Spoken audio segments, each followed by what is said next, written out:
Domain के अंदर आपका आता है डीएनएस। डीएनएस होता है आपके डोमेन नेम सर्वर्स। अब मोस्टली आपकी जो प्रेजेंस है वो गूगल के ऊपर, लेट्स सपोज आप लिखते हो whoopee.com, वो आपका whoopee.com आ जाएगी। लेकिन जो इंटरनेट है वो आपको पता है बाइनरी कोडिंग पे चलता है, नंबर्स पे चलता है, वो इन नाम्स पे नहीं चलता है। तो डीएनएस क्या है? डीएनएस आपके डोमेन नेम को आपके नंबर्स में कन्वर्ट करके शो कराता है, नेम सर्वर जिसे हम कहते हैं।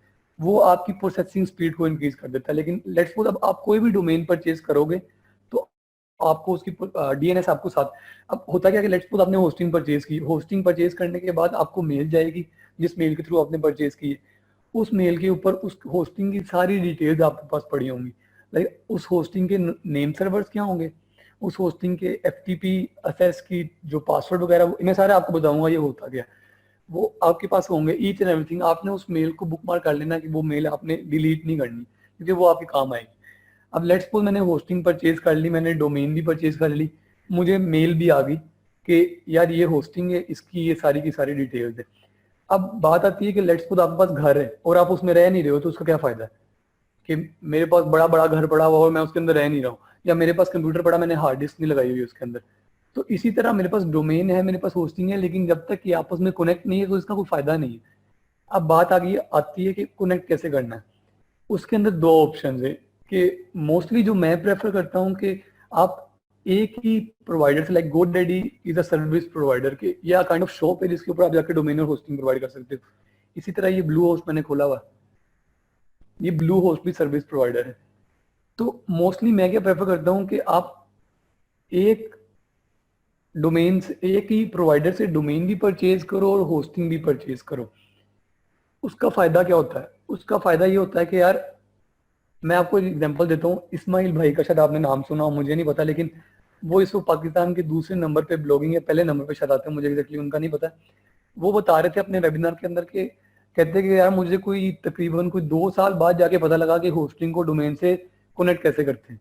मोस्टली ये चीज़ बड़ी गंदी, इवन मुझे भी अभी कहीं ना कहीं डाउट्स आते हैं। मैंने इसको बड़ा सीखने के बाद मुझे अब काफ़ी हद तक क्लियर हो गया कि इसका सिस्टम होता गया। अब जो मैं प्रेफर करता हूँ, मैं प्रेफर करता हूँ कि आप सेम प्रोवाइडर से डोमेन भी परचेज करो, होस्टिंग भी परचेज करो। अब सिर्फ मुझे 1 मिनट दो, मैं अपना दूसरा अकाउंट लॉगिन करता हूँ, मैं आपको वो दिखाता हूँ।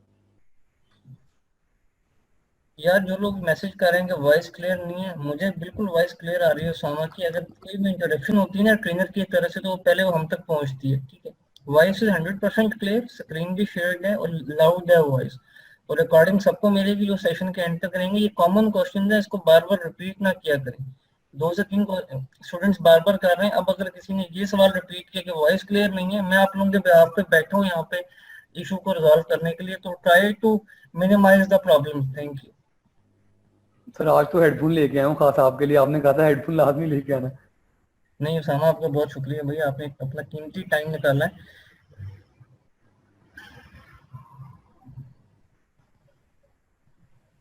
जी, जिनके सवाल हैं काइंडली अब वो जरा क्विक अपने क्वेश्चंस को रेज कर सकते हैं, पेमेंट्स के हवाले से, डोमेन एंड होस्टिंग की बाइंग के हवाले से, या कुछ और आप लोगों ने कोई बेसिक लेवल का अभी तक जो समझाया उसके ऊपर कोई इशू आ रहा है तो वो अभी आप पूछ सकते हैं।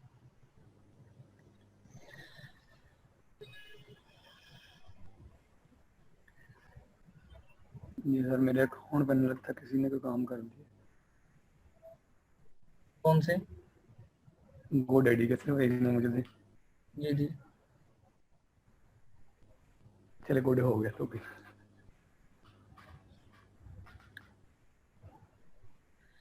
उसामा, एक बात याद रखना है कि उस्ताद ने एक ही बात सिखाई है हमें कि सारे काम कर लेने, टेंशन नहीं लेनी, ठीक है। हाँ जी सर, ये बात भी सही है।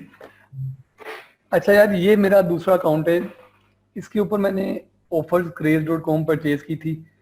ये फ्री डोमेन थी इस होस्टिंग के साथ। अब ये कौन सा पैकेज है, मैंने आपको अभी दिखाया था पहले कि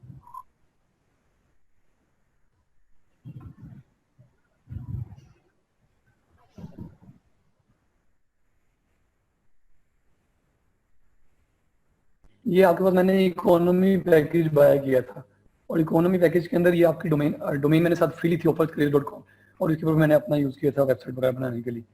अब बात आती है कि लेट्स सपोज अगर आप एक सर्वर से बाय करते हो ना, आप एक एक प्रोवाइडर से बाय करते हो, GoDaddy से आपने परचेज किया, तो आपके पास डोमेन आ गई, आपके पास होस्टिंग आ गई। आपने सिंपली, अभी मेरे पास यार मेरा कार्ड काम नहीं कर रहा, नहीं तो मैं आपको परचेज करके दिखा देता, मेरा कार्ड जरा ब्लॉक हुआ हुआ। तो आपके पास इस तरह सेम जिस तरह भी आपके सामने स्क्रीन है, इस तरह दो ऑप्शन आ जाएगी, ऊपर आपकी डोमेन्स आ जाएंगी, नीचे होस्टिंग आ जाएगी। जितनी डोमेन्स परचेज करते जाओगे इधर डोमेन्स के नीचे लिस्ट इंक्रीज होती जाएगी, होस्टिंग परचेज करते जाओगे वो भी इंक्रीज होती जाएगी। अब इनके अंदर फर्क क्या है कि अगर आप लेट्स सपोज ड्यूलेक्स परचेज कर लेते हो तो उसके अंदर आप अनलिमिटेड वेबसाइट्स बना सकते हो। लाइक आप क्या करोगे, आपने होस्टिंग परचेज कर ली ड्यूलेक्स में, उसके बाद आप जितनी मर्जी डोमेन अटैच करो, उनके ऊपर वर्डप्रेस इंस्टॉल करके अपनी वेबसाइट्स बनाओ। लेकिन इकोनॉमी इस लिहाज से ठीक नहीं है कि यार अब मेरे पास वो दूसरी डोमेन पड़ी है whoopee.com, लेकिन मेरे पास तो उसकी होस्टिंग नहीं है, अब मैं उसके लिए मुझे अलग से होस्टिंग परचेज करनी पड़ेगी। तो लेट्स सपोज अगर आपको कोई बड़ा बिजनेस है, मैं कहता हूँ बिजनेस कंसल्टेंसी कंपनी ले लेते हैं, अब वो लेट्स सपोज हमारी पाकिस्तान में भी है, ऑस्ट्रेलिया में भी है, यूएस में भी है, हर जगह है। तो डेफिनेटली प्रेफरेबल ये होता है कि आप अपनी डोमेन के बाद उस कंट्री कोड लगा दो, लाइक businessconsultancy.com.au, businessconsultancy.com.uk। तो फिर आपको डिफरेंट डोमेन्स चाहिए होती है। अब इस तरह तो होगा नहीं कि यार मैंने इतनी डोमेन्स परचेज की, साथ में हर बार होस्टिंग भी परचेज कर रहा हूँ, वो काम ठीक नहीं है। आपने क्या करना है कि आप अगर लेट्स सपोज इस तरह कोई बड़ा बिजनेस लॉन्च करना है तो फिर आप ये ड्यूलेक्स पैकेज परचेज कर लो। ड्यूलेक्स के अंदर आपके पास एक ही होस्टिंग है, उसके अंदर आप मल्टीपल वेबसाइट्स होस्ट करवाओ। लेकिन अभी हमारे पास इकोनॉमी है, अगर आपने प्रैक्टिस के लिए स्टार्टअप करना है तो फिर डेफिनेटली इकोनॉमी मस्ट बेटर। तो डोमेन्स आ गई, होस्टिंग आ गई, अब इनको कनेक्ट कैसे करना है।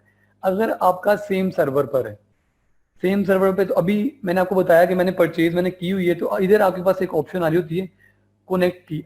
आपने सिंपल उस पर क्लिक करना है और वो आपको ऑप्शन दे देगा, भाई ये सारी डोमेन्स हैं, आप मुझे बता दो कि मैंने कौन सी। आप उसके अंदर से अपनी डोमेन सेलेक्ट करो और कंटिन्यू कर दो, आपकी डोमेन और होस्टिंग कनेक्ट हो जाएगी। मेरे ख्याल से इतना सिंपल है, इसके अंदर क्वेश्चन की जरूरत नहीं है। अगर कोई अभी तक कंफ्यूजन है आप साथ साथ पूछते जाए। जी सोमा, चैट बॉक्स देख लीजिएगा। मैं सर देखता हूँ। ये जो डोमेन और होस्टिंग की कनेक्शन है, इसको जब हम फाइनल पॉइंट पे कनेक्ट करते हैं जिससे साइट लाइव होती है, इस प्रोसेस को रिपीट कर दीजिएगा। तो सर मैं करता हूँ। मैंने आपको बताया कि यार दो तरीके हैं, एक ये कि आपकी डोमेन किसी और नेटवर्क पे हो, लाइक आपने डोमेन परचेज की हुई है किसी और गोडैडी के अकाउंट से, आपने होस्टिंग परचेज की है किसी और गोडैडी के अकाउंट से या ब्लू होस्ट के अकाउंट से। तो एक तरीका ये है कि दोनों सेम पे हैं, एक तरीका ये है कि दोनों डिफरेंट हैं। अभी मैंने आपको पहले बताया सेम का तरीका कि अगर लेट्स सपोज आपकी डोमेन और होस्टिंग दोनों की दोनों आपकी लेट्स सपोज गोडैडी से, आपने क्या करना है, इधर आपके पास कनेक्ट की ऑप्शन आ रही होगी, आपने लेट्स सपोज पहले इस पर क्लिक किया, आपके पास नीचे ऑप्शन आ जाएगी कनेक्ट की, आपने उस पर क्लिक करना है, आपके पास वो डोमेन्स दे देगा। लाइक लेट्स सपोज इधर तो मेरे पास एक ही डोमेन है, गरीब आदमी क्या करूं, लेट्स सपोज अगर आपके पास 10 से 12 डोमेन्स होती है, वो आपको डोमेन्स दे देगा।